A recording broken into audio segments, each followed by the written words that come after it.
కంటి అద్దాల నుండి శాశ్వత విముక్తి పొందండి. లాసిక్ సర్జరీ 14,000 మాత్రమే. వివరాలకు సంప్రదించండి. నమస్కారం రవీంద్రనాథ్ ఠాగూర్ గారు. నమస్తే అండి సిరి గారు. సరే, ఎప్పుడైతే పుష్ప 2 రిలీజ్ అయిందో మనం చూస్తూ ఉన్నాం. అల్లు అర్జున్ గారి మీద ఆరోపణలు కావచ్చు, అరెస్ట్ చేయడం కావచ్చు. అండ్ ఎప్పుడైతే ఆ సినిమా రిలీజ్ అయిందో అప్పటి నుంచి ఆయనకి దెబ్బ మీద దెబ్బ పడింది అని చెప్పొచ్చు. ఇలాంటి సమస్యలకు ఆయన గురైన విషయం మనందరికీ కూడా తెలిసిందే.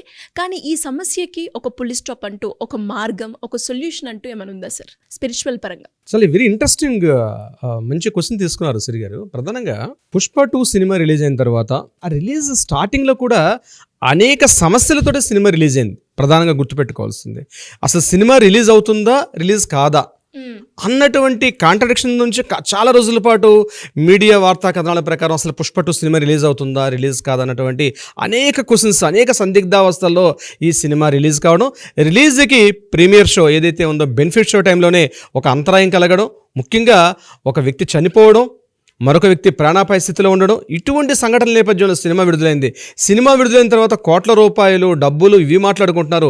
ఎట్ ద సేమ్ టైం సైమల్టేనియస్గా ప్యారలల్గా జరుగుతుంది ఏంటంటే ఈ సినిమా మీద ఇందులో నటించిన ముఖ్యంగా అల్లు అర్జున్ గారి మీద అనేక రకాలైనటువంటి తీవ్రమైనటువంటి మానసిక ఒత్తిళ్లు, ముఖ్యంగా పోలీసులు కేసులు అరెస్టులు అక్కడ దాకా వెళ్ళి ఉబ్బి తబ్బిబ్బై, మీరు ఇందాక అన్నట్టుగా క్వశ్చన్ అడిగినట్టుగా దెబ్బ మీద దెబ్బ అంటే ఉబ్బి తబ్బిబ్బైపోయినటువంటి ఇటువంటి ఒక అష్టదిగ్బంధంలో ఇరుక్కుపోయినట్టుగా కనిపిస్తోంది అల్లు అర్జున్ గారు. అయితే దీనికి ఆధ్యాత్మిక పరంగా అదేవిధంగా సైద్ధాంతికంగా చెప్పాలంటే కరెక్ట్గా మన యొక్క ఆధ్యాత్మిక తరంగాలు ఎంతవరకు విశ్లేషిస్తున్నాయంటే ఇటువంటి మానసిక అలజడులు, మానసిక ఒత్తిళ్లు గురైన సందర్భంలో వీళ్ళు చేసిన తప్పేంటి, దీనికి పరిష్కారం ఏంటి, సమస్యను మనం తెలుసుకున్నప్పుడే సమస్యకి పరిష్కారం కూడా మనకు తెలుస్తుంది. ప్రధానంగా నేను ఆధ్యాత్మిక పరంగా నేను చెప్పే ప్రయత్నం చేస్తాను సిరి గారు. ప్రధానంగా ఈ సినిమా అంతా కూడా పుష్ప 2 సినిమా మొత్తం కూడా గంగమ్మ జాతర నేపథ్యంలో జరిగినటువంటి ఒక కథా ఇతివృత్తం అంతా కూడా జరిగి ఉంటుంది. అంటే ఒక చెడు మీద మంచి జరిగే పోరాటం, చెడు మీద జరిగిన ఒక దుష్ట సంహారం మీద జరిగిన పోరాటం అనేటువంటి ఒక నేపథ్యం అంతా కూడా సుమారుగా కొన్ని నిమిషాల పాటు, ఒక గంట నిడుగు పాటు కంప్లీట్గా ఆ సంఘటన మీదే ఉంటుంది. ఆ గంగమ్మ జాతర నేపథ్యానికి సంబంధించి ఉంటుంది. సో చాలా మందికి తెలియని విషయం ఏంటంటే ప్రతి ఒక్క వ్యక్తికి కూడా కులదేవత ఉంటుంది, గ్రామ దేవత ఉంటుంది, తమ యొక్క ఆరాధ్య దేవత ఉంటుంది. 3 రకాల దేవతలు ఉంటారండి. ప్రతి వ్యక్తి పుట్టుకతో కూడా ప్రతి వ్యక్తి పుడతారు. తమ యొక్క గ్రామ దేవత ఉంటాడు, అదేవిధంగా తమ యొక్క కులదేవత ఉంటారు. ఎవరు ఎన్ని రకాల సంస్కారాలు, వైష్ణవ, శాక్తేయమా, లేకపోతే ఏ సాంప్రదాయ పరులైనా సరే వాళ్ళకంటూ ఒక కులదేవత ఉంటుంది. మీరు కొత్త ఆచార వ్యవహారాలు ఏమి తగిలించుకోవాల్సిన అవసరం లేదు. మీ సమస్యలకు పరిష్కారం మీ కులదేవతల దగ్గరే ఉంటుంది, సమస్యకు పరిష్కారం. అందుకే పూర్వకాలంలో ఏ సమస్య వచ్చినా మన అమ్మమ్మలు, మన తాతయ్యలు ఏం చెప్పేవారు, అరే గ్రామ దేవత చివరికి వెళ్ళు, పొలిమేరలో ఉన్నటువంటి పొలిమేర దేవత ఉంది. తెలంగాణ ప్రాంతంలో అయితే కట్టమైసమ్మలు అంటారు, ఎల్లమ్మ అంటారు, పోచమ్మ అంటారు, రకరకాల పేర్లు ఉంటాయి. ఆంధ్రలో పెద్దమ్మ అంటారు, ఇంకొక రకాల పేర్లతో పిలుస్తారు. అలాగే రాయలసీమ ప్రాంతాల్లో కూడా అమ్మ తల్లి అంటారు, జాతరలు చేస్తారు, అమ్మోర్లు అంటారు, ఈ రకం చేస్తారు. అంటే ప్రాంతం ఏదైనా సరే గ్రామ పొలిమేరల్లో గ్రామ దేవతలు ఉంటారు. గ్రామ దేవత నేపథ్యంలో జరుగుతున్న సంఘటనలకు సంబంధించి ఏదైతే ఇతివృత్త నేపథ్యంలో జరిగిన ఈ సినిమాకి సంబంధించి ఇతివృత్తం ఏం జరిగిందో ప్రధానంగా గంగమ్మ జాతర నేపథ్యంలో జరిగింది. గంగమ్మ ఇతివృత్తం ఏంటి అంటే రాయలసీమ ప్రాంతంలో ప్రధానంగా ఆ ప్రాంతంలో ముఖ్యంగా ఈ చిత్తూరు జిల్లా దగ్గర అవినాల ప్రాంతంలో ఉన్నటువంటి సంఘటన, కొన్ని వేల సంవత్సరాలు జరిగిన సంఘటన మీద ఇతివృత్తంగా తీసుకొని చేశారు. తీసుకోవడం తప్పులేదు, సినిమా రావాలి, ఇటువంటి కథా ఇతివృత్తాల మీద సంఘటన జరగాలి. కానీ ఇటువంటివి జరిగేటప్పుడు యూనిట్ సభ్యులు అందరూ కూడా కలిసి వెళ్ళి ఆ గ్రామ పొలిమేర దేవతకి అక్కడ ఉన్నటువంటి సంప్రదాయ ప్రకారం ఏం సమర్పించాలో అవి సమర్పించుకొని శాంతింప చేసుకొని ఇటువంటి సినిమాలు తీసుకున్నట్లయితే ప్రజారంజకంగా సినిమాలు కూడా బాగా హిట్ అవుతాయి. ఆ వచ్చే ఆర్థిక లాభాలు కానీ సమస్యలు, ఇప్పుడు మనకు రోడ్డు మీద వెళ్తున్నాం, రోడ్డు మీద ఏమైనా సమస్య ఉండేటప్పుడు మనం తప్పించుకొని తొలగుకుంటూ పోతాం, కానీ మనం దడుకుంటూ వెళ్ళాం. అందుకే ప్రతి పొలిమేర దేవతలు ఉంటారు ప్రతి చోట కూడా. ఆ గ్రామ దేవతల్ని, ఆ పొలిమేర దేవతల్ని, ఆ కుల దేవతల్ని వాళ్ళని మనం గౌరవించుకోవాల్సిన బాధ్యత కూడా ఉంది. ఇన్ని వేల కోట్ల రూపాయలు టర్న్ ఓవర్ జరుగుతున్న ఒక సినిమా ఇతివృత్తం మీద తీసుకునేటప్పుడు గంగమ్మ ఈ సినిమా షూటింగ్ అయిన తర్వాత ఇమీడియట్గా చెప్పేవాళ్ళు లేరండి సిరి గారు. ఈ గ్రామ దేవతల దగ్గరికి వెళ్ళి అక్కడ ఉన్నటువంటి సంప్రదాయాల ప్రకారం ఆ రాయలసీమ ప్రాంతంలో పెద్దవాళ్ళు ఉంటారు, ఆ పెద్దవాళ్ళ దగ్గరికి వెళ్ళి వేడుకొని ఇటువంటి ఇతివృత్తం మీద తీస్తున్నాం కాబట్టి దీని మీద ఏమైనా చేయాలంటే మేము ఏమైనా ఆ గుడికి కానీ, ఆ దేవాలయానికి కానీ, ఆ పొలిమేర దేవతలకు కానీ, ఆ దేవతకు కానీ మా తరపున ఏమైనా చేయాలనుకుంటే అవన్నీ చేసి అక్కడ శాంతింపు చేసుకుంటే ముఖ్యంగా ఇటువంటి జరిగే సంఘటనలు చాలా తగ్గుతాయి. ప్రధానంగా ఈ సినిమా షూటింగ్కి బిఫోర్, అంటే సినిమా రిలీజ్కి బిఫోర్ డే నాడే అనుకోని ఒక ప్రమాదంలో ఒక వ్యక్తి యొక్క ప్రాణం కూడా పోవడం కూడా జరిగింది. మరొక వ్యక్తి ప్రాణాపాయ స్థితిలో ఇప్పటికే కొట్టుమిట్టాడుతున్నారు. ఇన్ని అనర్థాల కారణం ఏంటంటే నాకు తెలిసినటువంటి ఆధ్యాత్మిక తరంగాల ప్రకారం నేను చెప్పేది సైద్ధాంతికంగా చెప్పంటే ఆ గ్రామ దేవత ఎవరైతే ఉన్నారో ఆ గంగమ్మ దగ్గరికి యూనిట్ సభ్యులు మొత్తంతో కూడా వెళ్ళి సతీ సమేతంగా యూనిట్ సభ్యులందరూ కూడా వెళ్ళి ఆ రాయలసీమ ప్రాంతంలో ఉన్నటువంటి పెద్దల్ని సంప్రదించి ఆ విధి విధానాలను తెలుసుకొని ఆ విధి విధానాల ప్రకారం అక్కడ చేయాల్సిన కార్యక్రమాలు కానీ క్రతువులు కానీ తంతులు కానీ ఏవైతే ఉంటాయో పెద్దలు ఉంటారు సుమారు 70 ఏళ్ళు 80 ఏళ్ళు పైబడి వృద్ధులు ఉంటారు, వాళ్ళ దగ్గరికి వెళ్ళి సేవించి ఇక్కడ ఏం చేస్తే బాగుంటుంది, ఆ గ్రామతకు మేము ఏమి సమర్పించగలుగుతాం అని చెప్పి ఆ సంప్రదాయాల రీత్యా ఆ ఆచారాల రీత్యా ఆ వ్యవహారాల రీత్యా ఏమేమి సంప్రదించాలి. అల్లు అర్జున్ గారికి ఇప్పటికీ నేను చెప్తున్నాను ఈ వీడియో ద్వారా, మీరందరూ వెళ్ళండి, కుటుంబ సమేతంగా సతీ సమేతంగా వెళ్ళండి. అదేవిధంగా ఏ జీవి అయితే ఇక్కడ ఇబ్బందులు పడ్డారో వాళ్ళ తరపున కూడా గ్రాటిట్యూడ్ చూపించండి. మరణించారు అనుకోని ప్రమాదంలో జరిగిన తప్పుది, ఆ తప్పుకి క్షమాపణ వేడుకోండి. క్షమాపణ వేడుకుని ఆ తల్లి దగ్గరికి వెళ్ళి మోకరిల్లి ఏం చెయ్యాలో ఒక దీక్షగా మీరు కానీ చేయగలిగితే గంగమ్మ తల్లి చాలా శాంత స్వభావరాలు. ఎప్పుడో తాతాచార్యుల వారి సమయంలో అంటే శ్రీకృష్ణదేవరాయల తరంలో ఒక 400 సంవత్సరాల క్రితమే నరబలలో విధి విధానం ఉండేవి కొన్ని వందలేళ్ల క్రితం, కానీ అవి ఈరోజు తొలగించబడ్డాయి అక్కడ. కానీ ఏదైతే మన పెద్దలు ఆచార వ్యవహారాలు పెట్టారో ఆ గంగమ్మ జాతర జరిగే ప్రదేశానికి వెళ్ళి శాంతులు చేసుకోగలిగితే డెఫినెట్గా ఈ యూనిట్ సభ్యులందరూ కూడా సతీ సమేతంగా అందరూ కూడా ఎంటైర్ యూనిట్ సభ్యులు మొత్తం కూడా వెళ్ళి చేసుకోగలిగితే ఒక రెమెడీ దొరికే అవకాశం ఉంటుంది, తప్పనిసరిగా ఒక రిజల్ట్ కూడా దొరికే అవకాశం ఉంటుంది. పూర్వకాలం తెలిసి తెలియక ఎన్నో తప్పులు జరుగుతుండేవి, కానీ మన పెద్దలు చెప్పేవారు.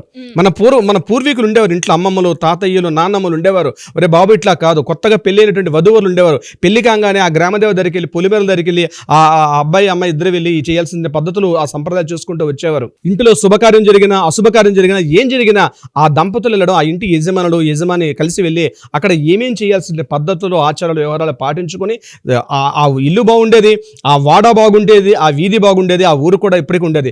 మనం చేసేటువంటి పండుగలు బోనాలు చేసిన ఇక్కడ తెలంగాణ ప్రాంతంలో బోనాలు సమర్పిస్తారు, బతుకమ్మలు ఆడతారు. వీటన్నిటి వెంబడి కూడా గుడ్రాలు ఉంటాయి, ఈ బతుకమ్మలు ఆడుకోవడం వెంబడి. కానీ అదేవిధంగా ఆ రోజు నిజాం లాంటి ఒక నిరంకుశ పాలకుడిని సంవరించడం కోసం ప్రతి గ్రామాన కూడా ఏదైతే బతుకమ్మలు ఆడడం జరిగిందో, ఏదైతే అమ్మవారికి బోనాలు సమర్పించుకున్నారో అంత పెద్ద రాక్షసుడు కూడా ఈ వైబ్రేషన్స్ ఇవన్నీ ఒక పాజిటివ్ ఎనర్జీస్ అండి శ్రీగారు. ఇవన్నీ కూడా ఈ యొక్క పద్ధతులు ఆషాఢ మాసంలో చేస్తారు. మన పండుగలో బోనాలు ఎత్తుతారు, మనం చూడడానికి అసలు లిబిట్ కనిపిస్తాయి, కానీ 100% సీతారామ గుడి అంటారు, లేకపోతే ఎల్లమ్మ గుడి అంటారు, మైసమ్మ గుడి అంటారు, కట్టమైసమ్మలు అంటారు, పొలిమేర దేవతలు వీళ్ళందరూ కూడా వీటికి కూడా ఒక పాజిటివ్ ఎనర్జీస్ అవన్నీ కూడా వాటికి చేయాల్సిన పద్ధతులన్నీ మనం చేసినప్పుడే ఇటువంటి సమస్యల నుంచి పరిష్కారం దొరికే అవకాశం ఉంటుంది. అంటే పూర్వకాలం పెద్దలు ఉండేవారు, పెద్దలు లేరు, కానీ తెలుసు మనం చూస్తున్నాం, అరే ఇంత ప్రమాదం, ఇంత బాగా హిట్ అయిన సినిమా, ఇన్ని దేశవ్యాప్తంగా ఎన్ని రకాల సంచలనం నమోదుతున్న సినిమా ఎందుకు ఇలా అవుతుంది అంటే ఆ తల్లి ఇటువంటి నెగిటివిటీని చెడుని కోరుకో తల్లి ఏ తల్లి, కానీ ఆమె మీద గ్రాటిట్యూడ్ చూపించడం అన్నది, ఆమె మీద ఒక కృతజ్ఞత చూపించడం అనేది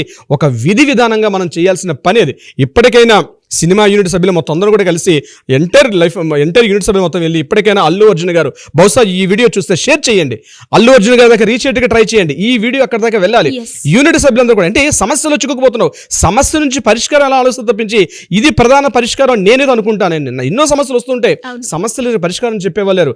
ఆ కథను తీసుకున్నారు, ఆ ఇతివృత్తాన్ని తీసుకున్నారు, సినిమాని తయారు చేసేసుకున్నారు, స్క్రిప్ట్ రాసుకున్నారు, యాక్షన్ చేసేసి అంతా అయిపోయింది. కానీ ఆ తల్లికి గ్రాటిట్యూడ్ చూపించడం వెరీ వెరీ ఇంపార్టెంట్. విశ్వం ఆశించేది ఒక విశ్వం నుంచి మనకు వస్తున్న పాజిటివ్ ఎనర్జీని మనం గ్రాటిట్యూడ్ చూపించుకోవడం వెరీ వెరీ ఇంపార్టెంట్ శ్రీ గారు. ఇప్పటికైనా మించిపోయింది లేదు. రాయలసీమ ప్రాంతంలో తిరుపతి టౌన్లో ఉన్నటువంటి ఆ క్షేత్రాన్ని దర్శించడం, తాతయ్యకుంట దగ్గరగా ఉన్నటువంటి గంగమ్మ యొక్క కోవిలు కానీ, అదేవిధంగా అవినాల్ అనేటువంటి ఊర్లో ఉన్నటువంటి ఎక్కడైతే గంగమ్మ జన్మించిందో అవినాల్ ఊరు, చిత్తూరు దగ్గర అవినాల్ అంటే గ్రామంలో, ఆ ఊరికి సతీ సమేతంగా వెళ్ళి ఆమెకి చేయాల్సిన పద్ధతులు చేసుకోగలిగితే మొత్తం కూడా సమస్యకి ఒక పరిష్కారం దొరుకుతుంది, అందరి మనసులు శాంతిస్తాయి. ఈరోజు నాట్ ఓన్లీ ఒక సినిమా యూనిట్ సభ్యులే కాదు, ఇవన్నీ అనేక రంగాలు, పోలీస్ యంత్రాంగం కావచ్చు, మిలిటరీ మన పోలీస్ డిపార్ట్మెంట్ వారు కావచ్చు, అడ్వకేట్స్ కావచ్చు, ప్రభుత్వ యంత్రాంగాలు కావచ్చు, రాజకీయ నాయకులు కావచ్చు, మీడియా సభ్యులు కావచ్చు, అందరూ కూడా ఈరోజు రాష్ట్ర వ్యాప్తంగా మరొక ఆలోచన లేక ఎంటర్ ఈ విషయం మీద డిస్కషన్ అవుతుంది. దీనికి సమస్య కూడా పరిష్కారం చేయాల్సింది ఆ చిత్ర యూనిట్ సభ్యులు మాత్రమే చేయాలి. దీనికి సంబంధించి నేను మరొక ఎగ్జాంపుల్ కూడా మీకు చెప్తానండి. సుమారుగా ఒక 25-30 years బ్యాక్ అమ్మోరు ఒక సినిమా వచ్చిందండి. ఆ సినిమా కోడి రామకృష్ణ గారి దర్శకత్వం జరిగింది. ఆ సమయం సినిమా ఇప్పుడు జనాలకు చాలా మంది తెలియకపోవచ్చు, ఆ సినిమా గురించి పెద్దవాళ్ళు చెప్తారు. ఆ సినిమా రిలీజ్ అయినప్పుడు ప్రతి థియేటర్లో కూడా అమ్మవారి యొక్క స్వరూపాన్ని పెట్టి అక్కడ అమ్మవారి యొక్క దక్షిణలన్నీ తీసుకుండేవారు. ఒక హుండీ వేసి ఆ హుండీలో వేసిన డబ్బులన్నీ వేసుకుని తీసుకెళ్ళి మళ్ళీ ఆయా గ్రామ దేవతలకి, ఆ ఊరి పొలిమేరలో ఉండే గ్రామ దేవతలకి ఆ హుండీలో ఉన్నటువంటి ఆ అమౌంట్ అంతా కూడా పెట్టి కొంత శాంతింప చేయడాలు, అదేవిధంగా శాంతి భోజనాలు, ముఖ్యంగా చూడండి అన్నశాంతులు చేస్తారు. ముఖ్యంగా ఒక తంతవంగానే ఇమీడియట్గా అక్కడ కొన్ని వేల మంది పంక్తి భోజనాలు చేస్తారు. దీని అంతటి కూడా శాంతి చేయాల్సిన అవసరం కూడా ఉంది.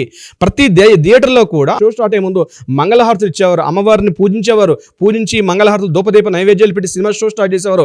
అమ్మోరు సినిమా బహుశా అప్పుడు ఉన్న వాళ్ళకి ఈ బహుశా నేను వీడియో వింటే ఆ రోజు సంఘటనలు గుర్తు చేసుకోవచ్చు ఒకసారి కూడా. అట్లా ప్రతి థియేటర్లో కూడా జరిగింది.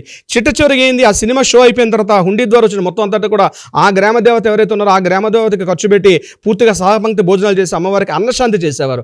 అదేవిధంగా ఎన్టీ రామారావు గారు తీసినటువంటి శ్రీ వెంకటేశ్వర మహాత్మ్యం అని ఒక సినిమా తీశారు, ఒక బ్లాక్ అండ్ వైట్ లో ఉంటుంది. ఆ సినిమా తీసినప్పుడు కూడా ప్రతి థియేటర్లో కూడా ఒక హుండీని పెట్టారు. ఆ హుండీ ద్వారా వచ్చిన అమౌంట్ మొత్తం కూడా తీసుకెళ్లి ఆ హుండీలు తిరుపతి హుండీకి సమర్పించారు. అదేవిధంగా సహపంక్తి భోజనాలు, శాంతి భోజనం.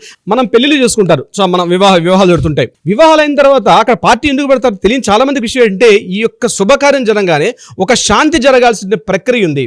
ఒక అశుభకార్యం జరిగింది, ఎవరైనా చనిపోయారు, అక్కడ శాంతి జరగాల్సిన ఆవశ్యకత ఉంది. మంచి జరిగినా చెడు జరిగినా ప్రతి చోట అన్నశాంతి జరగాలి, సామూహిక పంక్తి భోజనాలు జరగాలి. అక్కడ ఎన్ని ఆకులు లేచి ఎంతమంది తింటే అంతమంది దీవిస్తారు, అంతమందితోటి ఈ ఎంటర్ ఆ యొక్క వ్యవస్థ సభ్యులు వాళ్ళందరూ కూడా ఆయురారోగ్యంగా చిరారోగ్యంగా ఉండమని చెప్పి దీవిస్తారు. కాబట్టి ఆ యొక్క వైబ్రేషన్స్, ఒక పాజిటివ్ ఎనర్జీస్ వస్తాయనే ఉద్దేశంతో ఇటువంటివి చేసేవారు. అయితే ఈ సినిమా హిట్ అయినటువంటి నేపథ్యంలో ఏదైతే కథా ఇతృత్వంగా తీసుకుంటే గంగమ్మ జాతర సంబంధించి ఆమె మీద గ్రాటిట్యూడ్ చూపించాల్సిన బాధ్యత ప్రతి ఒక్క యూనిట్ సభ్యుడి మీద కూడా ఉంది. కాబట్టి ఇప్పటికైనా సమయం మించిపోలేదు, ఇప్పటికైనా వెళ్ళి ఇప్పుడు నేను చెప్పినటువంటి ఏవైతే విషయాలు ఉన్నాయో చేయగలిగితే డెఫినెట్గా దీనికి ఒక సమస్యకు పరిష్కారం దొరికే అవకాశం ఉంటుంది. సిరి గారు గ్రేట్ సార్. నిజంగా అంటే కొన్నిసార్లు మనకి అవి విచిత్రంగా ఉంది, ఇది చేస్తే నిజంగానే సాల్వ్ అవుతుందా అన్న థాట్ కూడా వస్తూ ఉంటుంది. బట్ కొన్నిసార్లు మనం ఎప్పుడైతే చేస్తామో స్పిరిచువల్ పరంగా ఇలాంటి అన్నీ ఉంటాయి కాబట్టి ఖచ్చితంగా పరిష్కారం దొరుకుతుంది అని అనిపిస్తూ ఉంది నాకైతే. అండ్ చూద్దాం. Anyways great sir, great information. Thank you so much. Thank you so much Siri గారు.